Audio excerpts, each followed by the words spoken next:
Welcome back, everybody, here to your coverage of the Dota 2 Championship League. I'm TobiWan. And I'm the Capitalist. And we are live here again. That's right, finally, I'm never alone here in the studio. Bring you our semi-final. We had ourselves an amazing quarterfinal yesterday with the Sigma going into the 5 full games up against Na'Vi. It was amazing. Yeah, I mean, it was a great game for me to start out on here at the studio. It was an amazing best of 5. I really, honestly, I don't think you could ask for a better game than that. It was just absolutely wonderful. Sigma played their hearts out in order to be here today, so I'm really excited to see them up against Speed Gaming. Speed Gaming had an amazing performance recently at MLG. I mean, both teams did. So this is really just kind of just a rehearsal of what happened in MLG. You know, Sigma got taken out. It was meant to be the grand final of MLG. Can we say that? Like it really should have. It felt like it should have. I mean, forget about all the other teams. Sigma and Speed Gaming were the big stands out for those. For people wondering too, all our overlays do say Quantic, but it is in fact Sigma. Obviously, they used to be formerly known as Everything. There was a period of time when it was Mousesports, Flipside, Quantic was the lineup, and then Mousesports said, okay, now we're going to have this. This roster, and I think only one person, even then tentatively, because he hasn't played with them for about 3 weeks now. They should go into that roster, but they pulled from everywhere, and now we're going to pull from the pool. That's right, segue smooth. Coming into this one, beautiful. Yeah. It's like what was that girl from GoldenEye? Natalia. It was silky smooth, man. It was silky smooth. I never actually asked my brother why he always called her that. I never understood that. He'd always call her silky smooth. To this day, I still don't know why, but forever I will link the two together. I hope it's not something bad. Anyway, first pick up Clockwork. It feels like we're back in the normal meta here, Cap. I mean, it really does. No surprise that Sigma is going to pick that one up. It did wonders for them in the best of 5. Earlier, so no surprise that they're going to first pick that one up, and we're seeing familiar heroes being banned out as well. I mean, Speed Gaming are going to do the classic. Elder Titan is going to be banned out. If you don't have first pick, Elder Titan is always taken out of the pool, and then Venomancer is taken out. So that's a little bit unusual. Usually he sneaks through the pool, but he's picked up in the first 2 picks of the draft. So they apparently feel he's strong enough that they don't want to have to give that away, Sigma to first pick. Sigma, meanwhile, banning away the Visage and the Potom, so they clearly know Speed Gaming very, very well. They know they don't want to give away those signature heroes. Yeah.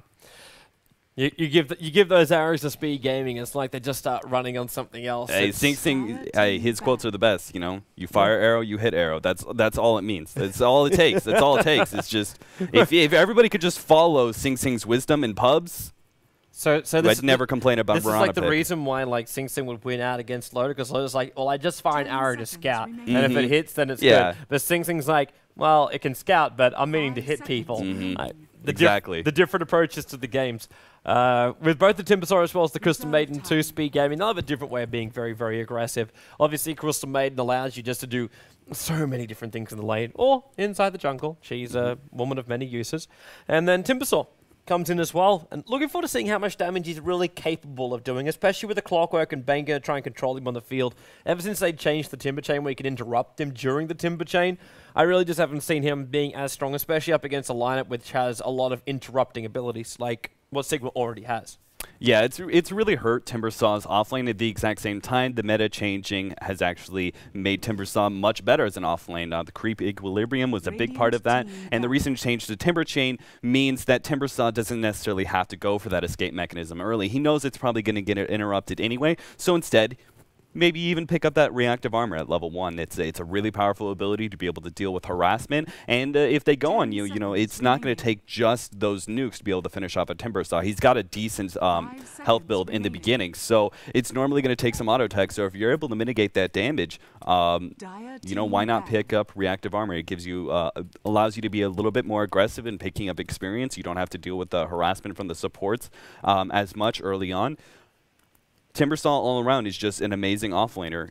Really equal to Clockwork, I feel, in this regard. So it used to be the Timbersaw would kind of destroy Clockwork in a one-on-one situation very, very hard because of the fact that Timber Chain, if he was ever in a bad situation, he could just get out. With the interruption now, Battery Assault is really powerful mechanism versus Timbersaw. So they kind of go back and forth. In lane, there's a slight advantage to Timbersaw, I would say.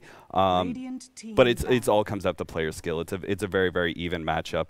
And as far as offlaner goes, they're both extremely strong. So I'm really happy to see Fader now banning out these two heroes, man. You take out Clinks as well as the Weaver, both of which have just been dominating as far as DPS goes, if they get off to a good start. If they don't, then life is very, very difficult. But two hero signatures of Eternal Envies. Really enjoy playing up that Clinks. I don't know if he's... I know he's not the first person to do it, but he's the first to try and bring it back, the Blink Dagger Clinks. But he's definitely one of the first people I've seen to be that aggressive on a Weaver. Like, this is a guy that will dive into tier 2 towers as long as he's still got time lapse. He'll just go balls deep. Speed Gaming, though, now we have the Alchemist pickup come up. Now, this doesn't tell us 100% about our lineup because a lot of teams have been playing that Alchemist as a support recently. Yeah, and it's an interesting idea. I mean, especially when you've seen some of the Chinese teams run Alchemist as support, and not just as support, but then transitioning that Alchemist into their carry. I mean, it's just amazing how Alchemist is able to make that sort of recovery because of Grievel's Greed. So, Alchemist is a great pickup. I mean, he's a great stunner anyway. It's a decently reliable stun. We have some other form to be able to set it up. Crystal Main has two different disables to be able to help set up the Alchemist and his Unstable Concoction. One of the highest damage dealing stuns early on, so why not use him as a support if you're able to get away with it? And possibly, you know, if you're stuck into a bind, focused on Alchemist, and once you start getting to the 15-20 minute mark, things are looking kind of bad. Maybe you need Alchemist to sit back and farm a little bit and try and play a little bit more of a passive game. Try and build him into a carry, or at the very least a semi-carry. I mean, the minus armor is always good from Acid Spray. So it's kind of interesting that you actually said that because last night, VC Gaming did almost exactly that. Where they just had their Weaver wasn't getting enough farm, wasn't really finding enough of an opening. It's like, you know, Weaver just start scouting around, try and find a couple of kills and get hero gold kills, and then the Alchemist just transitioned into the whole carry kind of thing. So it was, yeah, it's a very flexible hero. But in this case, Speed Gaming are like, you know what, it's going to be hard carry. So Eternal Envy enjoyed the farm. He's going to be babysat out by the Chen, and that leaves Crystal Maiden as well. So we've only got our mid-solo hero left to be selected, unless Alchemist is going to head there, but chances be minimal with this lineup. So we just need Sing Sing's last hero, and Fader, well, they'll have a lot of space to draft this one now.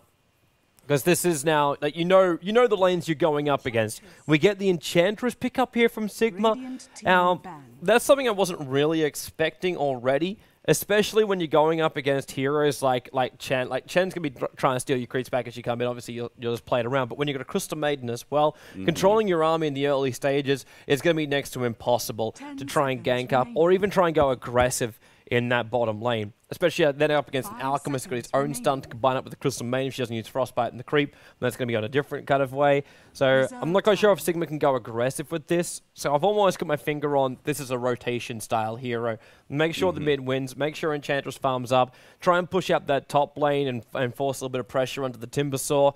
Would be my feeling right now from Sigma, and then have a jumpy style hero. So be it a Queen of Pain, be it a Storm Spirit, be it something along these lines, because Clockwork combo with the Lifestealer, it's not bad, but you prefer not to put the Lifestealer inside the middle of the cogs. You prefer to have like a little bit more freedom to jump around and move after you get that initial kill with the burst damage from the Infest Bomb. And another thing about the Enchantress pickup is that she's going to have a hard time versus Timbersaw. Now, there are those situations where that Impedus can absolutely destroy Timbersaw because he Timber Chains away and he gets all that extra distance. Boom, huge amounts of damage. But if Timbersaw is the one being aggressive, you're talking about a lot of burst damage that relies on absolutely no auto attacks. Like, Timbersaw is not an auto attacking hero, so forget about Enchantress is untouchable. That's not going to help her at all. A lot of burst damage coming out from that Timbersaw. Enchantress is known for being the lowest health pool in the game. So very, very easy to burst that hero down. That heal over time is not going to come into play a lot of the times when Timbersaw is on top of her. So it is going to be a tricky pickup for them, but it does give them a little bit more late game. I mean, she's one of the few supports who is active early game, but is also, that's the downfall of Chen, is once you start getting into the 35, 45 minute mark, Chen really starts falling off. He's got that teleport back to home, which is his one big saving grace. His heal, his creeps, everything else really starts to fall off after that. Enchantress, though, she keeps getting stronger. We've seen the many times. means that Enchantress is able to just go that DPS build and destroy heroes. So, but her DPS builds can be rough. Like you're talking about Chen sent back home. Yeah. You want to try and get through an Alchemist with a level 3 Chemical Rage? I wish you all the best of luck. And then Timbersaw, if he has like max points up in reactive armor, it's going to be almost impossible to kill him. Like a Pylai Die now goes, well, okay, let's just pick up a DK and just round off the line up here. They're going to be so tanky and hard to kill. Like Alchemist is already going to be feeding Lifestealer a lot more life points, but Timbersaw as well as a DK wouldn't do that kind of thing. And we're actually going to go with the Pugna instead. This is a real pain in the ass. Like Enchantress burns through mana during a fight. Bane does the same kind of thing. Clockwork's in the similar position. And Lifestealer, while he might run around looking for last hits or like just beating down somebody, you then got the Decrepify, which will work against him. I'm thinking Dragonite here for Sigma. One of the big things here is when you have a Lifestealer, you already you kind of project some of the heroes that you're going to be picking up mid, which surprised me that the Sigma went for the Enchantress over their mid because there was another band coming out. Batrider, Storm Spirit, Queen of Pain, those are the kind of jumping heroes that you want to be able to combo with the Lifestealer most of the time. Now, there are other roles to play with Lifestealer, but it's one of the most prominent for your mid. Well, okay, they're going to go even more for the farm game here, where they're going to go Shadow Fiend mid, instead of going something like, you couldn't go Storm Spirit, you couldn't go Queen of Pain because the Pugna was picked up. None of those heroes, Batrider's banned out. Can't go that. So any of those intelligence heroes are gone. So my thought was Dragonite, get that tanky build into push. But instead they're going to the SF, a big glass cannon, so they're not depending on the Lifestealer as heavily. This is interesting. This is interesting because Sigma, right, we talked about it yesterday. Like MLG, they did great in laning phase.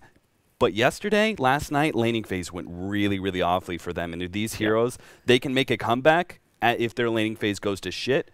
But at the same time, look at Speed Gaming's push. They got Chen, they've got Pugna, they've got two really tanky heroes up front as well.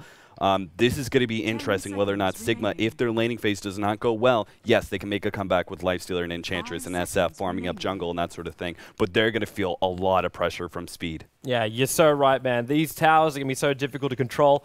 But let's get ourselves inside the game and we'll see who's going to be playing what. As over on Sigma, we'll be Fader taking up that role as the solo mid Shadow Fiend. We'll have Soshka heading up towards the top lane. So we get ourselves a bit of an answer right now as far as our laning goes, where we have a dual lane in the off lane. Now, this is something which we did see a lot during the Dream League season, where now we have Miguel heading down south, and he'll be there with the Bane. So it's an off-lane Lifestealer with a support, just one supporter who can control up something. Nightmare will be able to do that for you. And then Soshka goes up towards the top lane, knowing obviously that we've got a lot of DPS kind of style. And then over towards Speed Gaming, we've already got Eternal Envy now. He'll be playing the safe lane Pugna in this scenario. Pylai Die, oh my, this is not the start you wanted. Pugna Blast, it didn't connect. Wow. They didn't have the damage, and now there's also a body block that was happening. I don't think Envy really meant to do that. They'll still have him. Crystal Maiden will get the last attack in, but Enchantress just moving rather aggressively through his own jungle, and now he's going to have most of it all warded up as well. Yeah, that's beautiful. Really good rotation by Speed Gaming. A really good way to be able to assert your dominance in the enemy jungle. The chance of them just picking up the first blood is great, but mainly it was all about setting up those wards. That was just the frosting on the cake right there. So really good pickup by them, and a great start for the Crystal Maiden, who's going to be able to, maybe pick up early boots off of that. I mean, you can't fly the courier up until 3, and there it is, boots already flown out. Wow, Pylai Die. That's rather interesting pickup, and I love his wards. Getting vision on middle, so key early on. Yeah. This is the perfect item. Like we always talk about Crystal Maiden's massive downside is her movement speed. It always has been and always will be. She's just so damn slow. But with these boots now, she can keep up with the clockwork, and more importantly, keep away from the clockwork. So Crystal Maiden can now completely control up this top lane without really risking her life too much. Even if Soshka does have himself a DD rune, it won't be enough. And we don't even have a safe lane. We have an off-lane Eternal Envy. So doing something rather similar to what we're doing with Lifestealer over on Sigma. There's Pylai Die. Still be careful about coming in that close, man. Like, that was one DD hit, and he still managed to bring him down. But it'll put Sing Sing in the middle lane as this Alchemist up against Fader. So the battle for the CS in the mid continues. Ali 2000 has himself a Sada, and he'll be coming just in towards the mid lane. I don't know if anyone's trying to harass Fader around this lane in the early stages, or just keep him away. Yeah, the concoction's already just going to be thrown out as harassment from Sing Sing, which means the Sada Blast will also connect. And there's not a fun place for Fader to be. While on the bottom lane, speaking about non-fun places to be, Bone 7 takes the Timbersaw, hiding in the tree line away from Pass. Just choking on past his name. It's too much to handle, that name. It's really tough. What I love about this is this Sigma. Twice in a row, Sigma, they did this last night as well. Remember with the Bounty Hunter carry? Toby's over there. He's done. He's done. I may have to solo cast the rest of this.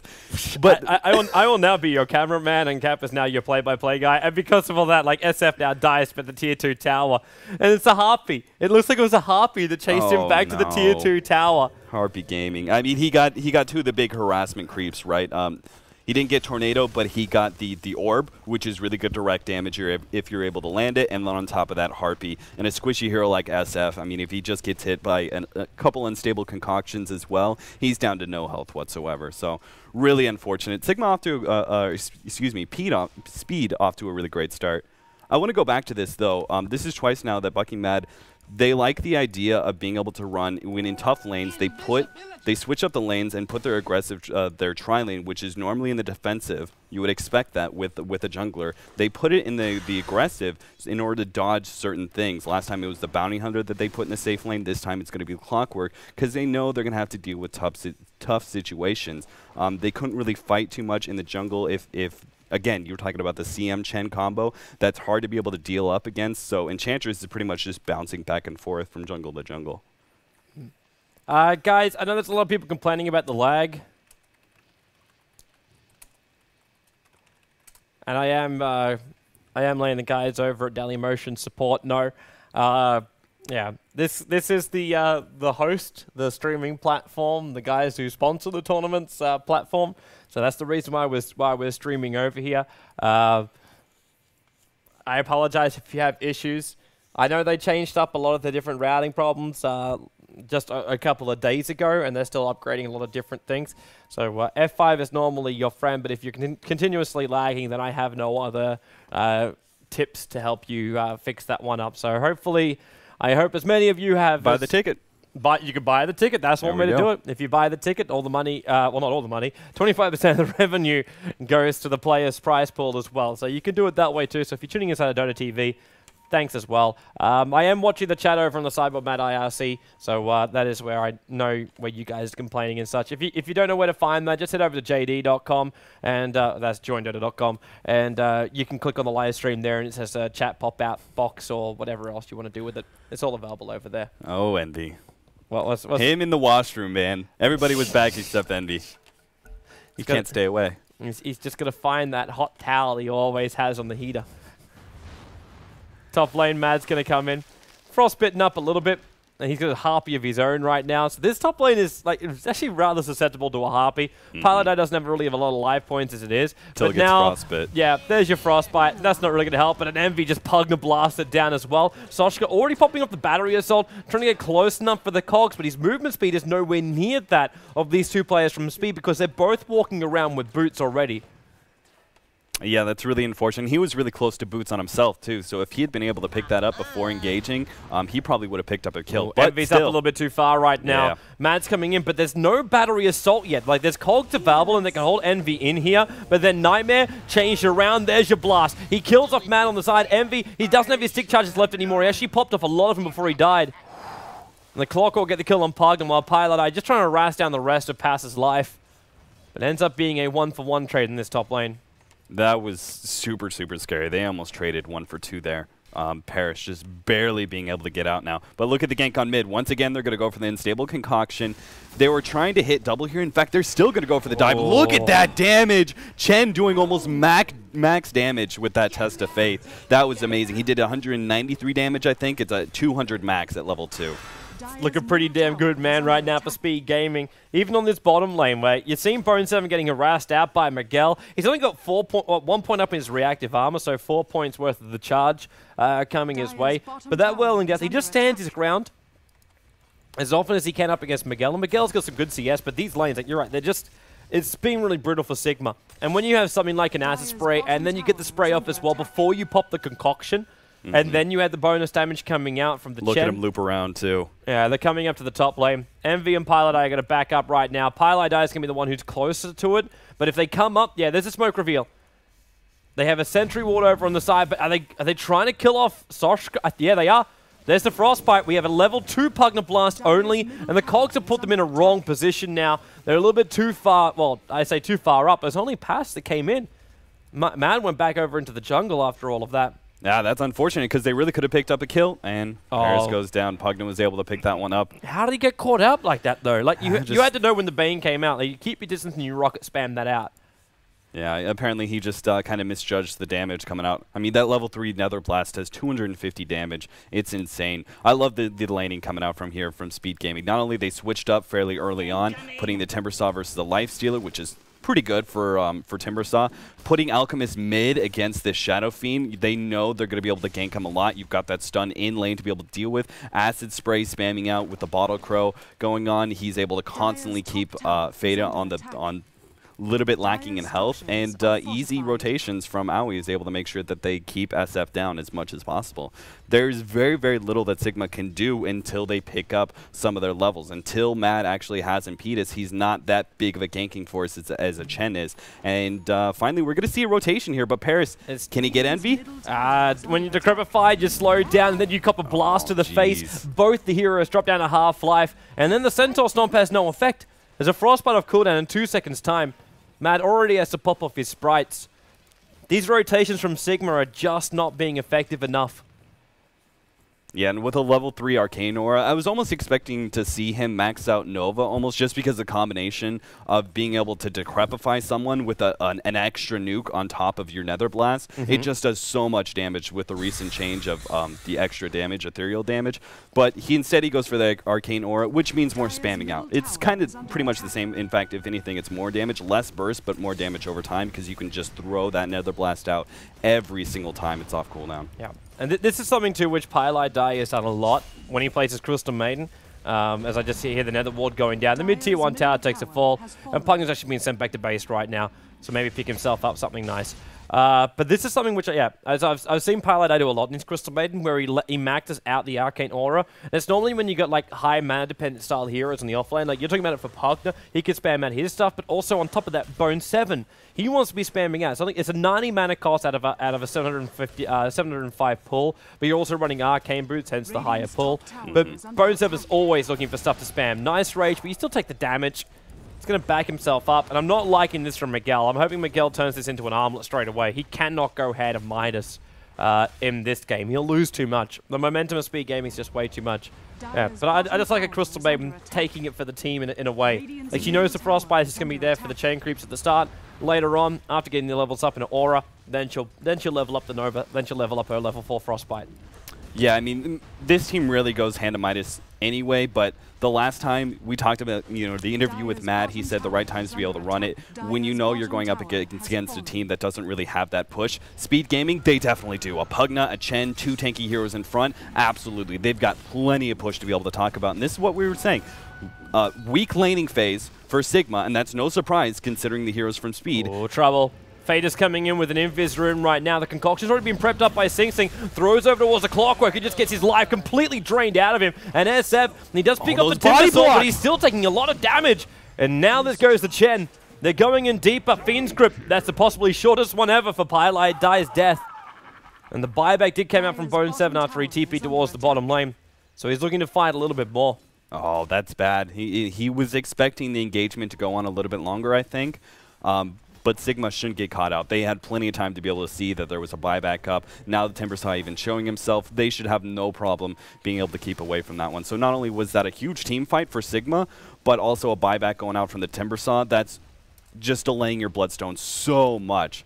Again, I mean, they had a weak laning phase. Sigma, the question was whether or not they were actually going to be able to survive long enough to deal with this pressure from Speed Gaming. They have the constant push. Those kind of team fights, those kind of initiations, exactly what they needed. That was a pretty lucky Invis rune, positioning SF just to be able to blow up heroes with his 3 nukes. But they need that kind of luck and that kind of a really good play to be able to keep Speed Gaming from pretty much taking all their towers and pushing in by 20 minutes. Sounds like we actually have a lot of lag issues on the live stream. I'm going to attempt something, peoples, to drop the live stream. So in the course, the next couple of seconds, the live stream will probably drop on you, and then we'll bring it back up again. So do not panic. Do not panic. The key is not to panic. Shut up, Cap. Don't make him panic. Yeah, but the live stream should drop in a moment. But we'll keep our stream going for the Dota 2 TV as well as for the VOD purposes. So just keep it going, Cap. Yeah, don't forget to riot like your favorite sports teams just lost a game. Flip cars over. Throw Molotov cocktails. All because the stream is down. Still, Speed Gaming looks like they're going to reevaluate. They know that was a really big hit. I mean, they were going for a Tier 2. They almost were able to secure it. A really bad team fight like that, they knew they threw a serious advantage that they had. In fact, you look at the experience, it's in the favor of Sigma for the first time since the game has started. And the gold lead's still sitting at about 3,000. No surprise there because nobody had a big spree or anything like that. Mainly the Speed Gaming gold, it's coming from towers. And Sigma weren't able to take any Tier 1s off of that team fight. This is actually a really good situation to talk about the fact that the tower gold, this is a big upgrade to push lineups like this because of the fact that even if you have a bad team fight, right, it sucks. Spree gold may give you away, but if you don't have any sprees, the chances are when you're pushing in Tier 2s and an enemy team like this, they're not going to have an opportunity to push into Tier 1s this early. It's just too much distance in order to get there in time, so you keep your tower gold advantage, which is so big right now in the meta. Clockwork jumps in, Soshka right on top of Pylai Die, and well, Soshka's having a lot of his life drain while he's locked inside of his own cogs. Concoction as well. The Sharkram flying in through the sides, so it's a 1-for-1. There's a support for a core. On Bone 7, Sharkram off cooldown in 1 second time, but he's not going to go up, and Fader started to wind up the ulti. And then just holds it back again. He just pulls it back and tries to stop it.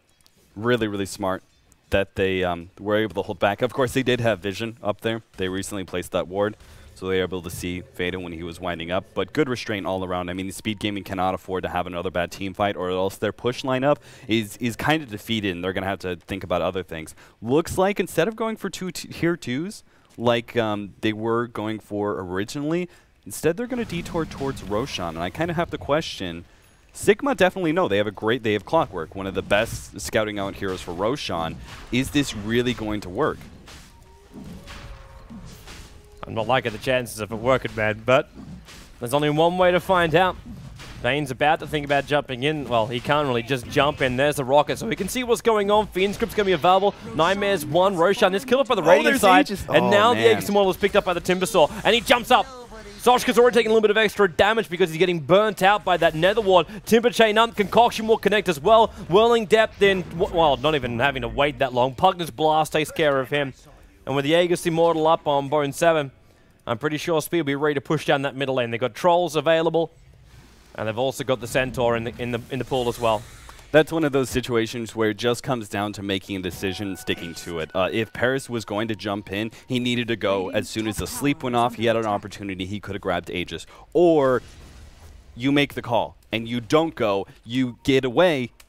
You go farm other areas. You let them have Roshan. That sucks. Good experience and gold for the enemy team, but you might as well pick up something on your own. Everybody goes to other lanes, they go jungle, that sort of thing. They could have picked up a lot of farm there during that time, but because of indecision, not only do they lose Roshan, but they lose a hero as well. That kind of thing, it's just, it takes a strong captain to make that call, and I think Matt was making that call. I mean, he was in the jungle, he stopped rotating over, he was like, you know what guys, I'm not going to make it in time. Let's just not even take this fight, we have to play the passive game. I think it just came down to maybe some miscommunication. Oh! Soshka, once again, he's going to jump on Crystal Main, trying to lock him down. He might be able to pick it up before he dies. No, the mech goes off, and he's done for. Was that a mech or a hand of God? It was a mech. We already picking up the mech by 13 minutes. Plus another 2,000 gold on top of that. That's the power of pushing lineups this early. I'm still fixing some details. I got you. I got you, Toby.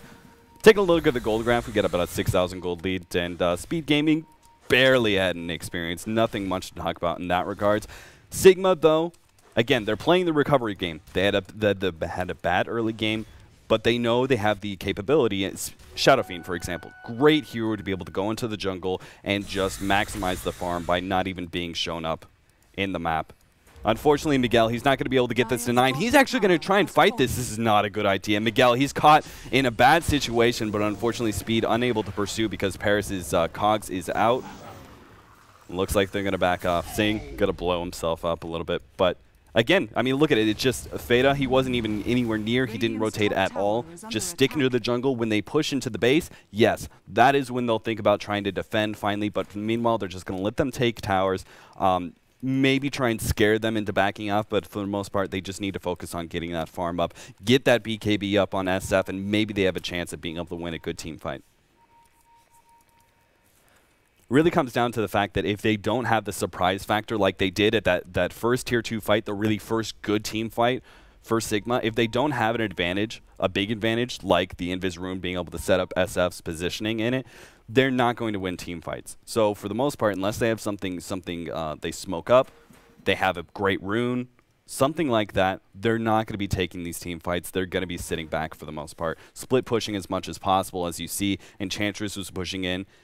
Actually picked up a hand of Midas. Mad, the hater of Midas's, against a pushing lineup like this, goes ahead and picks it up in Enchantress. One of the best heroes in my mind to pick it up because she benefits so much from the experience gain and the gold as well. You're able to pick up Aghanims about the same time. Usually when you go Midas, they have recovery anyway. That's Midas is a great recovery item. Most of the time, though, you don't grab it because it leaves you vulnerable to early team fights like this. Here, though, Enchantress still benefits because you get that attack speed, you get a monster experience boost.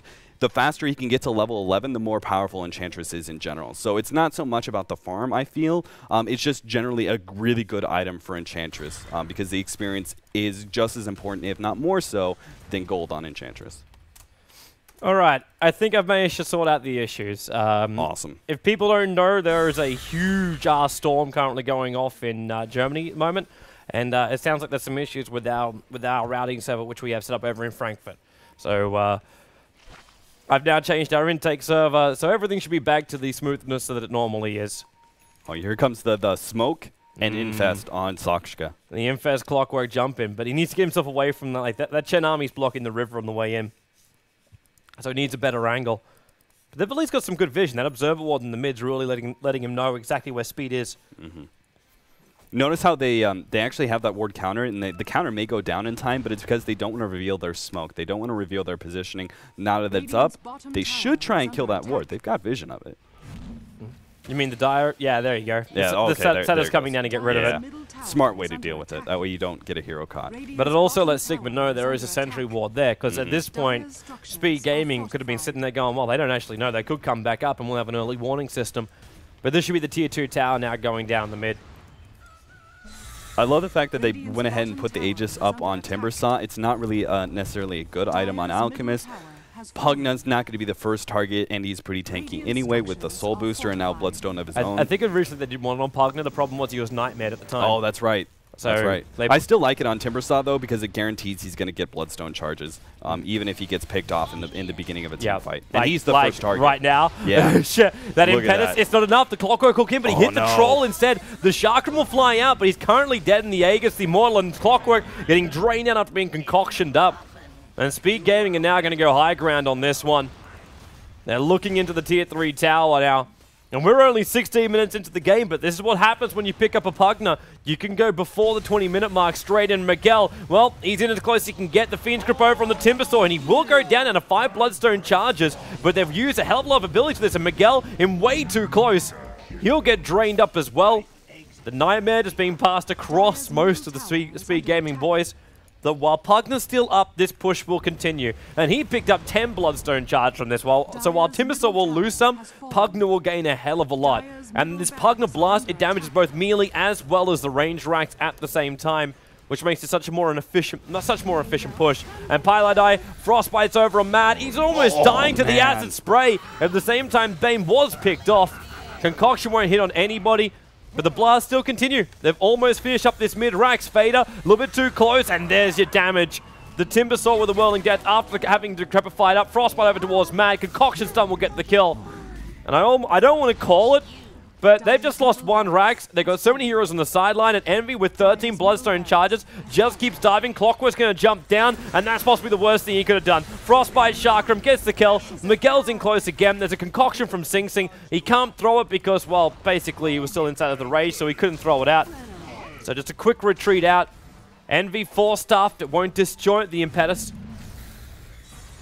But they're able to clean up the creep wave and take the mid-racks. Speed Gaming get out. Yeah, you know, it almost feels like you should call it just because of the fact that Sigma, there's no game changer here. There's no item that they're going to be picking up in the next couple of minutes. I mean, Speed Gaming, if they wanted to, they probably could have pushed in on that tier 3. They could have just done what they were doing the whole entire time, sieged it up. They're probably going to go back just because they have a lot of gold. They could use some healing. A lot of heroes are low on mana and that sort of thing. So they're going to go back, pick up some additional items to ensure that they are able to push that second set of racks. But really, if they wanted to, I bet they could have. There was no game changer for Sigma that's coming in the next couple minutes that's going to make them that much more powerful. I mean, Miguel, he's going to pick up an armlet. Is that really going to change anything? By the way, we really need to. If we can talk to Matt again, we really need to talk about the decision-making process. I mean, him going minus, I'm okay with, just because it's a good item on Enchantress. I've already talked about that. But Miguel going 1 as well, yes, it's a recovery mechanism in some cases, but not against pushing lineups. I don't really agree with this, even though normally it's a really good item on Lifestealer. He could have had the same mindset as you. Like when we started this game, you're like, on the later portion of the game, Sigma should be able to win out.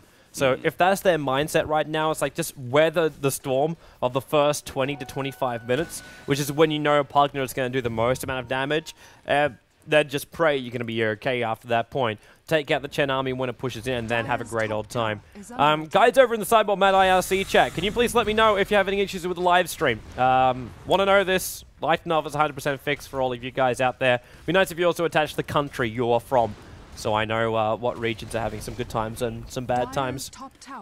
Look at this. I mean, they take a tier 2 that's just extra gold. Speed Gaming. You look at Alchemist, he's a monster right now. He's got a Vid Booster on top of a Plate Mail, so he's not going to be taking any damage from the tower when he activates his ultimate. The regen's going to cover everything. Already 9 charges up on the Timber Saw, so everything he lost, he's right back up and above his original starting point, plus a cloak. And Pugna is huge. He's got 14 Bloodstone charges, and he's got, what's flying out right now? There we go. Aghanims is going to be picked up here very, very shortly.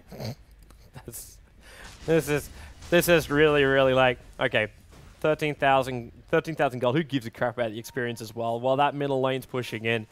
Speed Gaming have a full siege on Sigma. You talked about their early game going horribly. This is probably as bad as it could possibly get for a team beyond the GG point of a call.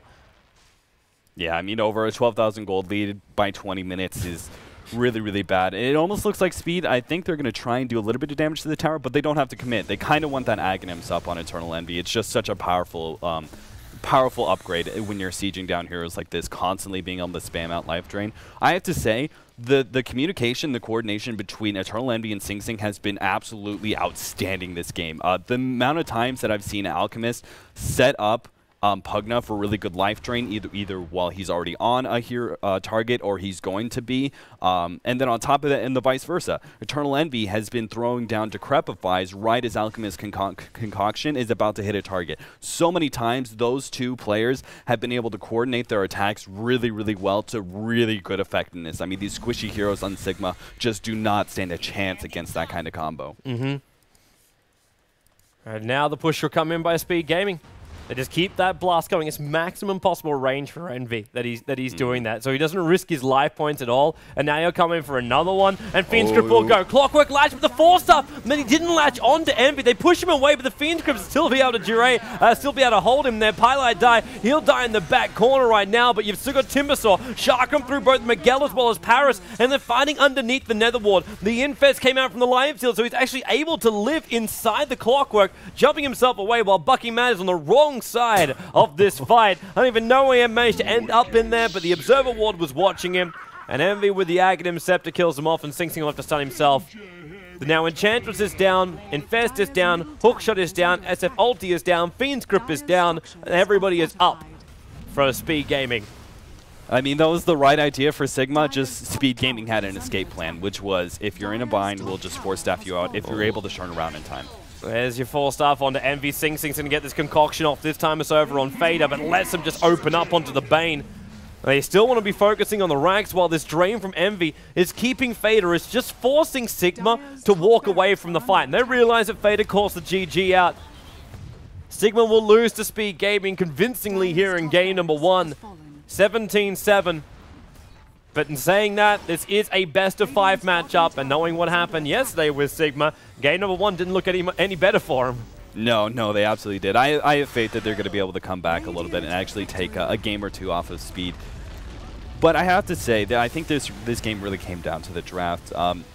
you know, looking at, of course, hindsight is 2020, but you're talking about this really good pushing lineup. We talked about that pushing lineup from Speed, but also their long-range harassment is really good. You got Crystal Maiden with Nova, one of the longest range abilities you can talk about with a heavy nuke on your supports. Pugna and with his blast and his life drain, really long range. And Alchemist, I mean, 2 spells that are extremely good. They just were able to harass Sigma so many times when they tried to come up and actually defend their tower, defend it from the creeps, defend it from these heroes. They just couldn't because they cop so much damage and they're so squishy. Half the time they would die just from these long-range nukes they were talking about. Timbersaw, another great example with Chakram, right? They didn't even have to commit to anything in order to pick off some of these heroes. And once they did pick off a hero, boom, they're ready to go. And the only real thing that can change that sort of harassive long-range damage is really good initiation. And all they really had was the Clockwork Lifestealer combo, which is decent.